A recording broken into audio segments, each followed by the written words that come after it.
राम राम सभी को। आज हम एक सर्वे कर रहे हैं कि आम जनता को क्या पता होता है, जनधारणा क्या है, और एक जिसके पास नॉलेज है वो क्या सोचता है उन सब चीज़ों के बारे में। जब हमारे देश का ये पार्लियामेंट्री सिस्टम बना तो उस टाइम जिन्होंने संविधान की रचना कर रहे थे जो लोग, उन्होंने क्या सोच के ये बनाया कि राज्यसभा सांसद कैसे बनेगा, लोकसभा सांसद कैसे बनेगा, स्टेट में कैसे रिप्रेजेंटेटिव बन चुने जाएंगे, फिर वो स्टेट वाले के पास क्या अधिकार होंगे और राज्यसभा के पास क्या अधिकार होंगे, लोकसभा के पास क्या अधिकार होंगे, वो किस बात को ध्यान में रख के बनाए गए थे। वो देश की विविधता और जो देश के अलग अलग हिस्से का अलग अलग कल्चर है उस सब चीज़ों को ध्यान में रखकर बनाए गए ताकि देश की एकता और अखंडता को भी बनाए रखा जा सके और जो अलग अलग मत भाषा और धर्म के अनुसार लोगों के हैं उनसे उनमें आपस में बैर विरोध ना बढ़े बल्कि भाईचारा ही बढ़े। जैसे जो लोकसभा और राज्यसभा है उसके ज़्यादातर तो उनकी सब चीज़ें मतलब ज़्यादातर चीज़ें तो उनकी सेम ही है, लेकिन कुछ मेन इम्पोर्टेंट डिफरेंस है जो कि उनको डिफाइन करते हैं। जैसे कि राज्यसभा मनी बिल के ऊपर कोई अपना उसका कोई मत उसकी वैल्यू नहीं रहती। मतलब यदि मनी बिल को लोकसभा ने पास कर दिया है तो उसके ऊपर राज्यसभा कोई अमेंडमेंट कोई मॉडिफिकेशन सुजेस्ट कर सकती है, लेकिन वो मानना या ना मानना लोकसभा के ऊपर है। यदि मनी लोकसभा मनी बिल क्या होता है? मनी बिल मतलब जैसे कोई देश में टैक्स टैक्स से संबंधित कुछ। जीएसटी वगैरह। हाँ जी, हाँ जी, ये इसको इस कोई टैक्स से संबंधित प्रावधानों में चेंज करने के लिए जो बिल लाया जाता है उसको मनी बिल कहते हैं। लेकिन जीएसटी के लिए तो सारी राज्य सरकारों से परमिशन लेनी पड़ेगी। नहीं नहीं, सारी असल में जो जीएसटी है उसके लिए कॉन्स्टिट्यूशन को अमेंडमेंट किया गया था। तो उसके लिए वो 2/3 मेजॉरिटी से लोकसभा से पास करवाया गया, 2/3 मेजॉरिटी से राज्यसभा से पास करवाया गया और 50% ऑफ स्टेट असेंबलीज से सिंपल मेजॉरिटी से पास करवाया गया। तब जाकर वो देश के संविधान में अमेंडमेंट हुआ। हमने अमेंडमेंट किया उसमें। हाँ जी। लेकिन मनी बिल सिर्फ लोकसभा ला सकती है अकेले अपने। जो बिल होते हैं उसको जी कोई भी एमपी ला सकता है, राज्यसभा का भी लोकसभा का भी। इसमें भी फर्क है। यदि जो गवर्नमेंट का मिनिस्टर जो लेके आता है उसको हम पब्लिक बिल बोलते हैं और जो कोई भी एमपी लेके आता है उसको हम प्राइवेट प्राइवेट मेंबर बिल बोलते हैं। इसमें फ़र्क ये है कि प्राइवेट मेंबर बिल का पास होना बहुत मुश्किल होता है क्योंकि वो एक एमपी के सुजेशन रहती है, और जबकि जो गवर्नमेंट के मिनिस्टर्स जो बिल लेके आते हैं उनको हम पब्लिक बिल बोलते हैं। उनका पास होना ऑलमोस्ट 100% श्योर रहता है, क्योंकि यदि कोई मिनिस्टर बिल लेके आए और वो बिल पास ना हो तो कहीं ना कहीं ये समझा जाता है कि सरकार ने लोकसभा में बहुमत खो दिया है और वो सरकार के गिरने का कारण भी हो सकता है। पहले बिल राज्यसभा में जाता है या ऐसा कोई मतलब अड़चन तो नहीं है, लेकिन मनी बिल के केस में ये है कि मनी बिल हमेशा लोकसभा में ही लाया जाएगा, कभी इसको राज्यसभा में शुरुआत नहीं कर सकते। एक एक उदाहरण के तौर पे बताता हूँ। यदि जैसे जो हरियाणा पंजाब को अलग करने के लिए जब हरियाणा बना तो उस समय जो पंजाब रीऑर्गेनाइजेशन एक्ट 1966 लेके आया गया, क्योंकि वो एक सिंपल बिल है, ऑर्डिनरी बिल है, तो उसको राज्यसभा में भी स्टार्ट कर सकते हैं, लोकसभा में भी स्टार्ट कर सकते हैं, कोई इशू नहीं है। यदि राज्यसभा में स्टार्ट किया, वहाँ से पास हो गया, उसको लोकसभा में भेजेंगे, वहाँ से पास हो जाएगा। दोनों जगह से पास होने के बाद उसको राष्ट्रपति के पास भेजेंगे, राष्ट्रपति साइन कर देता है तो वो कानून बन जाता है और फिर वो लागू हो जाता है। लेकिन मनी बिल जो है सिर्फ लोकसभा में ही लाया जाएगा, राज्यसभा में इसको नहीं ला सकते, ये संविधान में। मान लो कोई सरकार ने बिल दोनों जगह पारित कर दिया और राष्ट्रपति ने भी उसको साइन कर दिया, और कोई सरकार स्टेट गवर्नमेंट उसको चाहती नहीं है कि वो पास हो, तो फिर स्टेट के पास क्या क्या ऑप्शन रहते हैं उस बिल को स्टेट पे लागू ना हो या फिर वो उसको डिफेंड करने के लिए? यदि जो हमारा संविधान है, जो देश में सर्वोच्च है, उसके 7th शेड्यूल के अंदर 3 लिस्ट बनाई गई हैं जी। यूनियन लिस्ट, स्टेट लिस्ट और कॉन्करेंट लिस्ट। यूनियन लिस्ट के अंदर जो सब्जेक्ट हैं उनके ऊपर कानून बनाने का जो एक्सक्लूसिव राइट है वो सिर्फ सेंट्रल गवर्नमेंट का है। जैसे जो देश की सुरक्षा से संबंधित कोई मसला हो गया, देश की विदेश नीति हो गई, कोई जो करेंसी के ऊपर कोई मैटर हो गया, या कोई कम्युनिकेशन हो गया, फॉरेन नेशन से रिलेशन हो गए, ये सब जो देश की आर्मी, नेवी, एयरफोर्स, जो सीआरपीएफ, ये जो है, ये सब सेंट्रल गवर्नमेंट के अंडर आते हैं। तो इसलिए इनके ऊपर कुछ भी डिसीजन लेने का अधिकार सिर्फ और सिर्फ सेंट्रल गवर्नमेंट के अंडर है। सिर्फ सेंट्रल गवर्नमेंट ही इनमें कुछ भी परिवर्तन लाना चाहे ला सकते हैं। किसी स्टेट गवर्नमेंट के पास ये अथॉरिटी नहीं है। और जो स्टेट लिस्ट है उसके अंदर सब्जेक्ट हैं जैसे police, law and order, education, health, agriculture tax, और जो हमारी अर्बन लोकल बॉडीज हैं, जो पंचायत है, इन सब के ऊपर जो कानून बना सकती है वो किसी भी राज्य की विधानसभा बना सकती है। तो उसके ऊपर सेंट्रल गवर्नमेंट अपना कोई एक्सक्लूसिव राइट नहीं है, मतलब सिर्फ स्टेट गवर्नमेंट ही उसके ऊपर कानून बना सकते हैं। और कॉन्करेंट लिस्ट वो है जैसे पशुओं पर अत्याचार हो गए, ये सब चीज़ें, कोई सिविल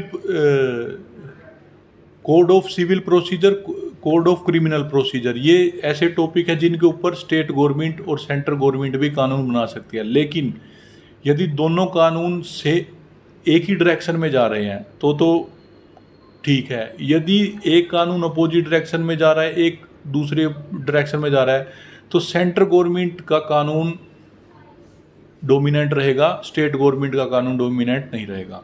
तो कहीं ना कहीं सेंट्रल गवर्नमेंट को ज़्यादा पावर दी गई है देश के संविधान में।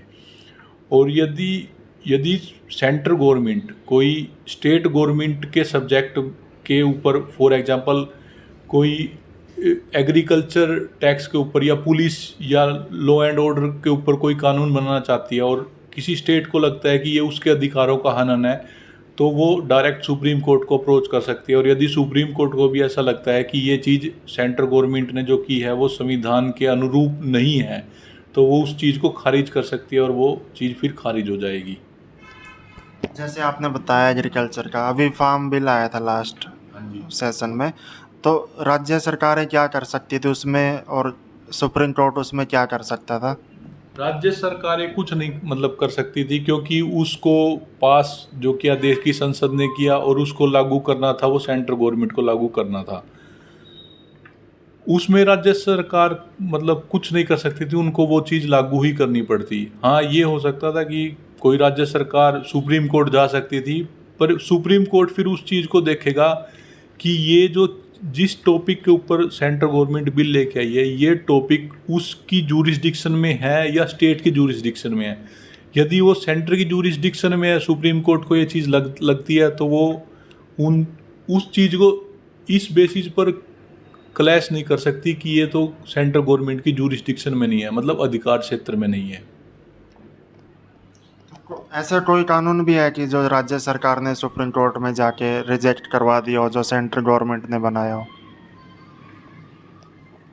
अभी जैसे उदाहरण के तौर पर अभी जो सिटीजनशिप अमेंडमेंट एक्ट 2019 आया था, उसमें जैसे पश्चिम बंगाल की स्टेट गवर्नमेंट और केरला की स्टेट गवर्नमेंट ने वो सुप्रीम कोर्ट में चैलेंज किया था।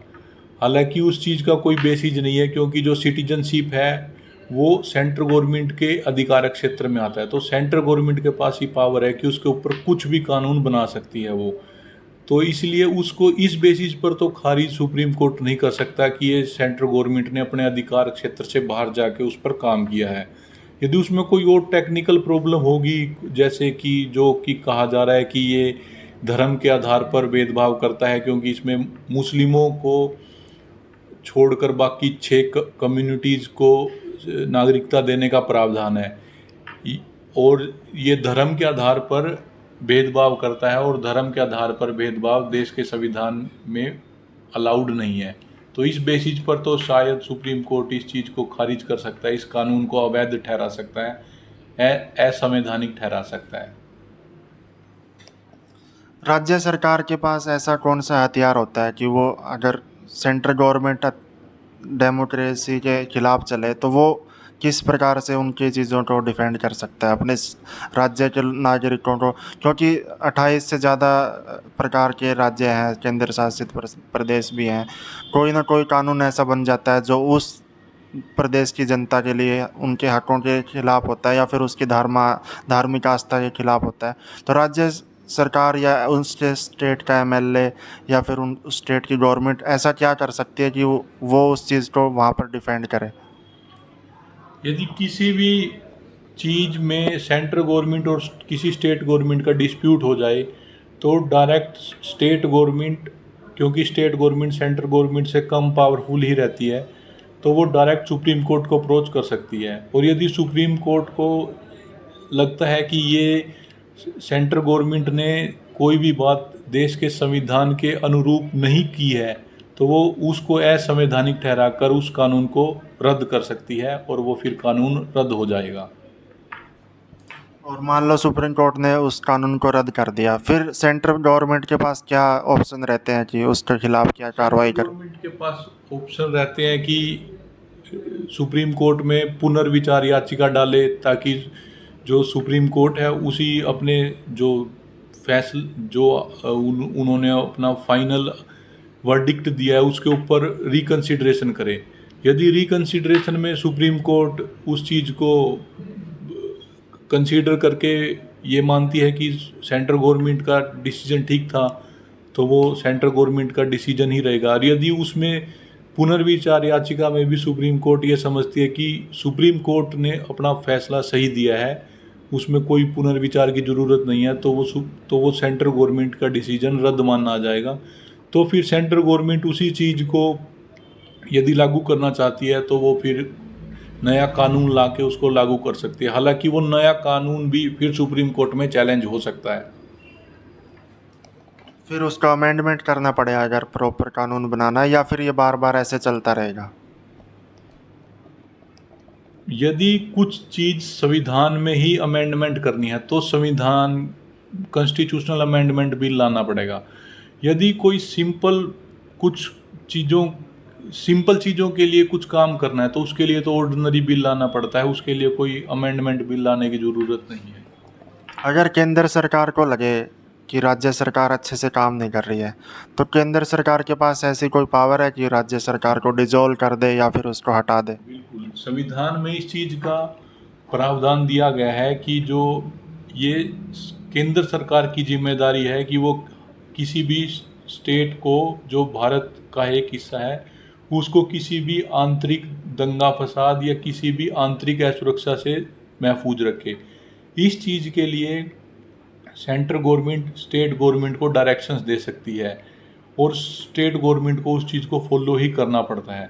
यदि सेंट्रल गवर्नमेंट को ये लगता है कि उसकी डायरेक्शंस को फॉलो नहीं किया जा रहा है तो संविधान के आर्टिकल 365 के अंडर वो उस स्टेट को वो चीज़ करने के लिए, वो डायरेक्शन फॉलो करने के लिए गाइड कर सकती है। और यदि स्टेट गवर्नमेंट उन चीज़ों को लागू नहीं करता जो सेंटर ने डायरेक्शन दिए हैं तो वो उसको प्रेसिडेंट के द्वारा सस्पेंड किया जा सकता है स्टेट गवर्नमेंट को, या बर्खास्त भी किया जा सकता है। और एक आर्टिकल 356 है जिसको हम प्रेसिडेंट रूल या राष्ट्रपति शासन कहते हैं, वो जब सेंट्रल गवर्नमेंट को ये लगे या राष्ट्रपति को ये तसल्ली हो जाए कि जो किसी स्टेट गवर्नमेंट का शासन संविधान के अनुरूप नहीं चल रहा है, in the case of failure of constitutional machinery the president is authorised to impose president rule in a state.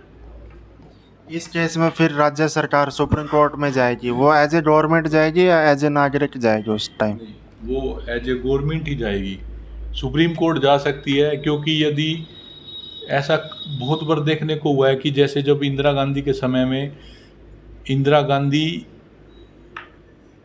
Emergency के बाद जब उनकी सरकार गई तो जनता पार्टी की सरकार ने कई अपोजिशन जो कांग्रेस की सरकार कांग्रेस की स्टेट गवर्नमेंट्स थी उनको बर्खास्त कर दिया था।